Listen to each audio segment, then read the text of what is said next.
JEE main का 2025 वाला जनवरी session complete हो चुका है और बहुत सारे स्टूडेंट्स हैं जिनका पेपर अच्छा हुआ है और पर जिनका पेपर नहीं अच्छा हुआ वो और भी ज्यादा स्टूडेंट्स हैं। तो अब क्या किया जाए जिससे अप्रैल वाले सेशन में तो 100% एग्जाम क्रैक हो जाए, है ना। कुछ ऐसी चीजें हैं जिन पे फोकस किया जाना चाहिए था, जो स्टूडेंट्स ने तब भी फोकस नहीं किया और कई स्टूडेंट्स हैं, मेजोरिटी अब भी फोकस नहीं करेंगी।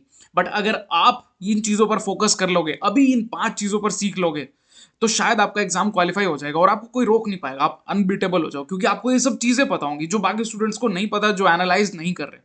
तो मैं बात करूंगा ऐसी सारी इंपॉर्टेंट चीजें जिन जो करी जानी चाहिए थी, जो अब करी जानी चाहिए, जिसकी बहुत ज्यादा नेसेसिटी है, वरना एग्जाम क्वालिफाई नहीं होगा भाई, नहीं होगा। तो इन चीजों को फॉलो करना पड़ेगा। तो वीडियो को पूरा देखना, बहुत शॉर्ट वीडियो है, 5 से 7 मिनट में सब कुछ एक्सप्लेन करूंगा और इसके बाद पक्का एग्जाम क्वालिफाई होगा। हम उन गलतियों से सीखेंगे जो 2025 के जनवरी सेशन में हुई। तो सबसे पहले कि हम ये सब क्यों करना चाह रहे हैं, हम इसीलिए कर रहे हैं क्योंकि हमारा अप्रैल वाला सेशन का एग्जाम क्वालिफाई हो जाए, अगर जो अब नहीं हुआ हम क्वालिफाई करें, या अगर हमने करा भी है क्वालिफाई, अगर हम इवन क्वालिफाई हो भी जाता है तो हम इंप्रूव कैसे करें और बेहतर कैसे कर सकते हैं, और जो गलतियां हुई वो दोबारा ना दोहराई जाएं। तो let's start the video. Welcome to our channel maths with Abhinav Batra. अगर आप फर्स्ट टाइम हमारे चैनल पर आए हैं तो सब्सक्राइब जरूर करना है, बहुत सारी इंफॉर्मेटिव वीडियोस आपको यहीं देखने को मिलेंगी। देखो, सबसे पहला important point, that is previous year questions. Students ने जिसने प्रीवियस ईयर क्वेश्चंस करके गए थे, उनको डायरेक्ट वही क्वेश्चंस देखने को मिले, बहुत सारे क्वेश्चंस देखने को मिले। तो अगर आप पीवाईक्यूज नहीं कर रहे तो समझ लो आपका एक पॉइंट तो वहीं पर डाउन हो गया। मतलब अगर अभी भी सिलेबस आपने पढ़ लिया होगा, अगर अभी भी आप पीवाईक्यू सारे करने बैठ जाते हो, लगभग लगभग 2024 के भी 1500 के अराउंड होंगे और उससे पहले वाले पिछले 5 साल के जरूर करो, वरना नहीं होगा। तो PYQs are the key, PYQs are the most important thing right now. Second, don't trust NTA. कुछ भी हो सकता है, कोई भी शिफ्ट आसान मिल जाएगी, कोई भी शिफ्ट डिफिकल्ट मिल जाएगी, हो सकता है पैटर्न ही चेंज कर दें, हो सकता है ऐसे क्वेश्चंस भी पूछ लें जो सिलेबस में भी नहीं है। तो एनटीए पे ट्रस्ट नहीं करना, सब कुछ पढ़कर जाना है, सब कुछ पढ़ना है और कुछ भी नहीं सोचना कि एक टॉपिक से ज्यादा आएगा दूसरे से कम आएगा, या फिर एनटीए ने अगर मैथ्स का सेक्शन हमेशा टफ दे रहा है, केमिस्ट्री जनरली इजी समझते थे, लास्ट में क्या हुआ, केमिस्ट्री भी डिफिकल्ट आई, मैथ्स को मॉडरेट से समझते और वो लेंथी भी आई, डिफिकल्ट भी आई, हर सेशन में आई।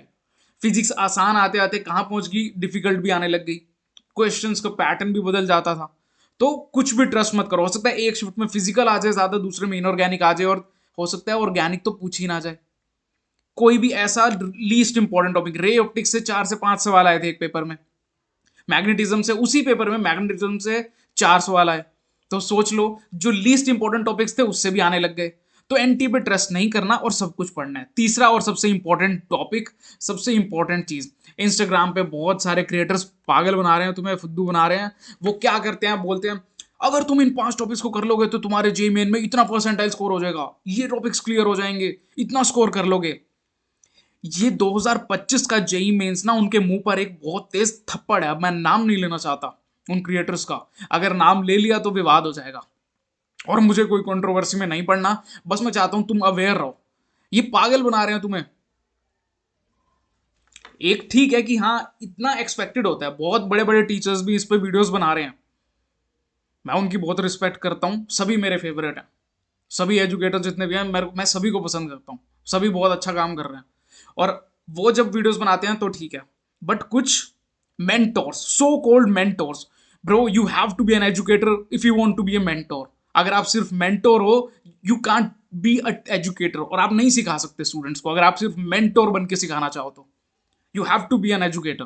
तो जो ये वीडियोस बना रहे थे स्पेशली एग्जाम से 1 हफ्ते पहले, 10 दिन पहले, ये 5 टॉपिक्स कर लो हो जाएगा, अरे यार 5 टॉपिक से पेपर आता है क्या? वो सब स्टूडेंट्स फुद्दू हैं क्या जो 2 साल से तैयारी कर रहे हैं, 3 साल से तैयारी कर रहे हैं? वो यही टॉपिक्स क्यों ना पढ़ लेते हैं? वो 2 साल में यही टॉपिक्स को भी तो पढ़ के कर सकते हैं। तो सभी पढ़ना और ऐसी वीडियोस पे नहीं जाना, नहीं जाना मतलब नहीं जाना। जैसी वीडियोस दिखो उनको स्किप करो, रिपोर्ट कर दो, ऐसी वीडियोस नहीं देखनी। Next, formulas must be on your tips. Physics, बहुत सारे क्वेश्चंस, हद से ज्यादा क्वेश्चंस फिजिक्स के ना डायरेक्ट फॉर्मूला बेस्ड थे, स्टूडेंट्स को नहीं आते थे। कई बार तो कई शिफ्ट्स में क्वेश्चंस ऐसे देखने को मिले, डायरेक्ट फॉर्मूला पुट किया आंसर आ गया, कईयों में था फॉर्मूला लगा, थोड़ा सा सोचना पड़ा और क्वेश्चंस हो गए। तो फॉर्मूलाज ऑन योर टिप्स, ये बहुत ज्यादा इंपॉर्टेंट चीज है। क्वेश्चंस नहीं भी पता, अगर सपोज तुम चाहते हो कि तुम्हें नहीं पता इसका क्वेश्चन कैसे सोल्व होगा, बट तुम्हें उसका फॉर्मूला याद है। कई बार क्या होता है, अनएक्सपेक्टेड होता है, तुम माइंड में आएगा अरे ये ऐसे भी तो हो सकता है, और क्वेश्चन बनेगा, पक्का बनेगा। मैथ्स में तो यही होता है यार।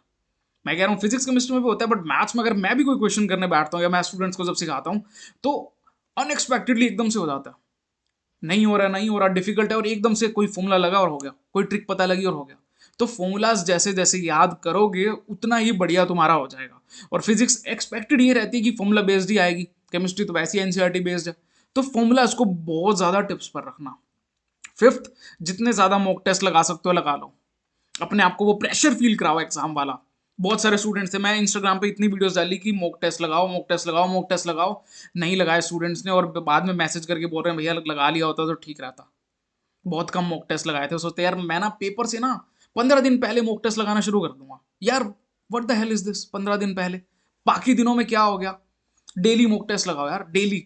मुझे पता है तुम्हारे बोर्ड्स भी आ रहे हैं, तो नेक्स्ट वीडियो जो है वो इसी पर आएगी कि बोर्ड्स और जेई मेन के अप्रैल टर्म को साथ में कैसे फोकस करें, कैसे वो बनाएं। बट ये बहुत इंपॉर्टेंट चीजें थी जिसके बारे में हम बात कर रहे हैं। तो ज्यादा से ज्यादा मॉक टेस्ट लगाओ, और हो सकता है तो डेली लगाओ। और जितने भी जनवरी सेशन के पेपर्स थे, जितने भी शिफ्ट थी, ये 10 शिफ्ट थी, 10 पेपर्स थे। बहुत सारे एजुकेशन चैनल्स पर आपको देखने को मिल जाएगा, पीडीएफ्स इंस्टाग्राम पर मिल जाएंगी, या मैं अभी कंबाइन नहीं किए, कंपाइल करने के बाद ये ना मेमोरी बेस्ड है एक्चुअल में, तो इनको कंपाइल चल रहा है कंपाइलेशन का, उसको टेलीग्राम पे भी शेयर कर दूंगा, और ताकि आप उसको कर पाओ। अदरवाइज बहुत सारे एजुकेशन चैनल्स ने उनको सोल्व किया हुआ है, वो भी देख सकते हो। तो मॉक टेस्ट रेगुलरली लगाना है, और जनवरी सेशन के पेपर्स को बिल्कुल भी मिस नहीं करना। Last but not the least, subscribe करना है हमें, और इंस्टाग्राम पे भी फॉलो करना है। इंस्टाग्राम पे ना बहुत सारे फ्री रिसोर्सेज आते हैं, जैसे मैंने जेई मेन की फॉर्मूला शीट्स, वो सारे फॉर्मूलाज बहुत बढ़िया बढ़िया वो मैंने वहाँ पे डाले थे। और मेरे जितने फॉलोअर्स हैं 40,000 से ज़्यादा, सब ने ये फॉर्मूला शीट्स ली हैं, सबको भेजी थी, और सबका रिस्पॉन्स यही था कि थैंक यू, बहुत बढ़िया, अच्छी लगी उन्हें पढ़ने में। तो आप भी जाके वहाँ से डाउनलोड कर सकते हो, हाईलाइट्स में फर्स्ट लिंक में ही मिल जाएगा। तो इंस्टाग्राम पे फॉलो करना मत भूलना, यूट्यूब पे भी मिलेंगे अगली वीडियो में, और अब सीरियस होके पढ़ लेना, ठीक है? बाकी तो जो होगा देखा जाएगा, बट अपनी तरफ से अपना बेस्ट देना, और इन सब चीज़ों को मत भूलना। Bye, take care, God bless you, see you in the next video.